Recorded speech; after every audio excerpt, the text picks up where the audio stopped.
एक बार फिर से आप सभी का सीधा प्रयास में स्वागत है। जैसा कि हम लोग देख रहे हैं कि कंटिन्यूअसली वीडियो में आप लोगों के लिए एग्जाम के पॉइंट ऑफ व्यू से हम लोग क्वेश्चन डिस्कशन करते हैं एपी का। अभी करंट में एपी का कर रहे हैं, बाकी आप प्रीवियस वीडियो में आप लोग देखिएगा। हम लोग साइंस प्लस मैथ अभी स्टार्ट किए हैं आप लोग के लिए। यहाँ पे नए नए और टीचर भी बुला रहे हैं, हम लोग व्यवस्था कर रहे हैं कि आपके एग्जाम से पहले हम लोग आपका सिलेबस, एग्जाम के पॉइंट ऑफ व्यू से जो सिलेबस है और जो क्वेश्चन आस्पेक्ट क्वेश्चन है वो सारा हम लोग यहाँ पे डिस्कस करें। तो वीडियो के साथ बने हुए रहिए। चलिए आज हम एपी का एनसीईआरटी का क्वेश्चन, एक बच्चे ने कमेंट आया था कि सर एनसीईआरटी का क्वेश्चन थोड़ा करवा दीजिए। एनसीईआरटी का क्वेश्चन हम लोग आज एक क्वेश्चन डिस्कस कर रहे हैं एपी का। चलिए क्वेश्चन है यहाँ पे देख लेते हैं। क्वेश्चन आप लोग का डिस्प्ले हो रहा होगा, मेरे पास भी क्वेश्चन है। क्या पूछा गया कि if third and the ninth term of an AP are 4 and -8 respectively। अब एक बात समझिएगा, यहाँ पे क्वेश्चन का जो स्टेटमेंट है उसका भी मीनिंग समझना है। यहाँ पे क्या बोला गया है, 4 and -8 रिस्पेक्टिवली बोला गया है। इसका मतलब जो कंजुगेटिव नंबर दिए हुए हैं, पहले 4 तो फर्स्ट टर्म जो यहाँ पे मेंशन है, जैसे यहाँ पे थर्ड है तो थर्ड के लिए 4 आया है। यहाँ पे प्रॉब्लम नहीं होना कि हाँ थर्ड है, थर्ड टर्म है तो उसके लिए -8 है। क्लियर सी बात है। तो जो फर्स्ट में यूज किया उसके लिए फर्स्ट वैल्यू, जो सेकंड में यूज किया गया उसके लिए सेकंड वैल्यू।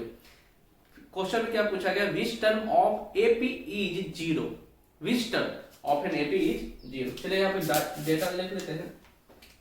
थर्ड टर्म क्या बोला गया है, यहाँ पे देखिए गिवन है क्या क्वेश्चन में, गिवन में क्या लिख लेते हैं, third term a third equal to क्या हो गया है 4 है और ए 9 इक्वल टू क्या है यहाँ पे -8 है। ठीक है। अब आपसे क्या पूछा है, विच टर्म, यहाँ पे पूछा गया है कि ए एन इक्वल टू क्या है 0 है, ये वैल्यू भी गिवन है। ये पूछा है कि कौन सा वैल्यू होगा, एन का कौन सा वैल्यू होगा वो जो 0 के इक्वल होगा। अब एक बात समझिए, क्या यहाँ पे एन मालूम है, एन तो पूछा ही है, तो एन निकालने के लिए हमें किसका हेल्प चाहिए, ए और डी का हेल्प चाहिए। ए और डी ऑब्वियस ही बात है, अभी देखिएगा प्रीवियस वीडियो में हम यही डिस्कस किए हैं कि ए और डी दोनों के हेल्प से निकालेंगे। चलिए यहाँ पर स्टार्ट करते हैं। क्या हो जाएगा फिर से, बी नो डैट। अब स्टार्ट करते हैं, क्या था formula, a n equal to क्या बताइए, ए प्लस में एन माइनस में 1 इंटू डी। आप तो डेफिनेटली सबको याद हो ही गया होगा ये फॉर्मूला। हम लोग इतना टाइप्स का यूज करते हैं कि यूज करते करते याद हो जाता है। अब ए एन के अब क्या लिखेंगे, ए 3 इक्वल टू बताइए, ए मालूम है नहीं, क्या है 3 माइनस में 1 इंटू क्या हो गया डी। ए 3 का वैल्यू क्या गिवन है 4, यहाँ 4 लिख लेते हैं इक्वल टू ए प्लस में यहाँ पे क्या हो गया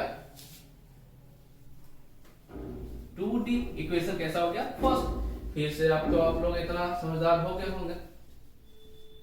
सिमिलरली आप क्या यूज करना है, अगेन क्या है a9, डायरेक्ट यूज कर देते a9 equal to a plus में n का वैल्यू क्या है 9 माइनस में 1 into D.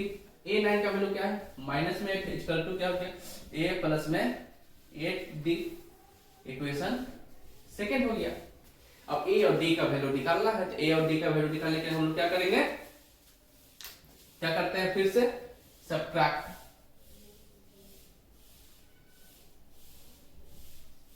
Subtracting equation first and second. Equation first and second लिखिए। यहाँ पे क्या है, a प्लस में 2d इक्वल टू क्या है 4 है। सेकंड में क्या है, a प्लस में 8d इक्वल टू क्या है -8 है। ऑब्वियस सी बात, अभी क्या बताया था, यहाँ का साइन कौन डिसाइड करेगा, ये वाला, ये प्लस है माइनस, ये प्लस है ये माइनस, ये माइनस है तो यहाँ पे क्या हो गया प्लस। अब इसका रोल जो है खत्म हो गया, ये खत्म, ये इसका वैल्यू खत्म। अब बताइए सिंपल सा, नेगेटिव पॉजिटिव क्या हो गया कैंसिल आउट हो गया, ये नेगेटिव पॉजिटिव सब्ट्रैक्शन होगा। सब्ट्रैक्शन में क्या होगा कि क्या यहाँ पे बच गया 6d बचा। यहाँ पे साइन किसका होता है, बड़ा डिजिट का, बड़ा डिजिट का साइन कौन सा है नेगेटिव है, यहाँ पे माइनस लिख लीजिए इज इक्वल टू यहाँ पे प्लस है, यहाँ पे प्लस है, दोनों को ऐड कीजिए कितना हो गया 12। तो d का वैल्यू क्या हो गया है 12 डिवाइडेड बाय -6, तो d का वैल्यू क्या हो गया है -2 हो गया। d का वैल्यू निकल गया। फिर से सिंपल सी बात है कि d का वैल्यू कोई आप फ्री है, इक्वेशन फर्स्ट और इक्वेशन सेकंड जिसमें आपको सुविधा होता है उसमें d का वैल्यू पुट कर दीजिए। यहां फिर से लिखिए, पुटिंग द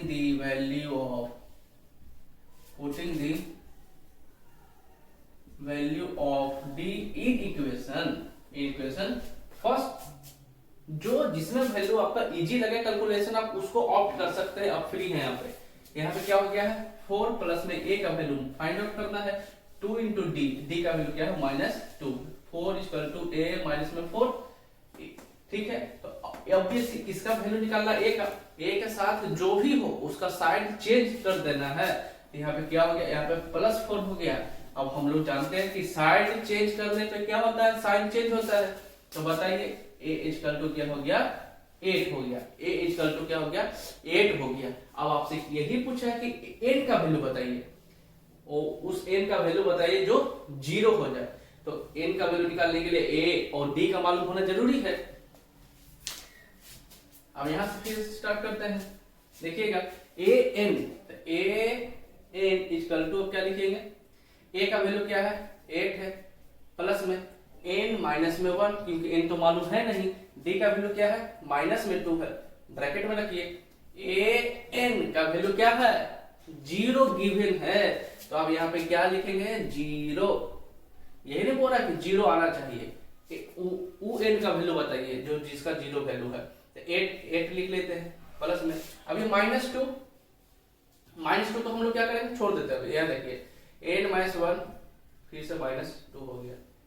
अब ये साइड चेंज करेगा, किसका वैल्यू चाहिए यहाँ पे n का, यहाँ पे क्या हो गया -8 इक्वल टू क्या बच गया n माइनस 1, यहाँ पे -2 बच गया। अब देखिए इसको एक बार मल्टीप्लाई करते हैं दोनों के साथ, उससे अच्छा क्या है डिवाइड कर लेते हैं। क्या हो गया -8 divided by -2 equal to n minus 1, यही तो बचा हुआ है। अब देखिए ये कैंसिल आउट हो गया, नेगेटिव नेगेटिव भी कैंसिल आउट हो गया, कितना टाइम्स में कैंसिल आउट हो गया 4 टाइम्स में इक्वल टू n माइनस में 1। किसका वैल्यू निकालना है n का, n के लिए कोई भी इसके साथ नहीं होना चाहिए। तो फिर से साइड चेंज करने पे यहाँ पे +1 इक्वल टू क्या हो गया n, तो यहाँ पे क्या हो गया 5 हो गया इक्वल टू n। अब n का कौन सा वैल्यू है 5, यही ना पूछ रहा है कि कौन सा n का वैल्यू होगा जिसका वैल्यू 0 होगा। तो nth टर्म यहाँ पे क्या हो जाएगा, nth टर्म इक्वल टू क्या हो गया 5, विच वैल्यू इज 0। बताइए कोई प्रॉब्लम, देखते कितना इजी है। अगर इसको स्किप करके आते हैं एग्जाम में, समझिए कि बड़ा बिग लॉस हो जाएगा आप लोगों का।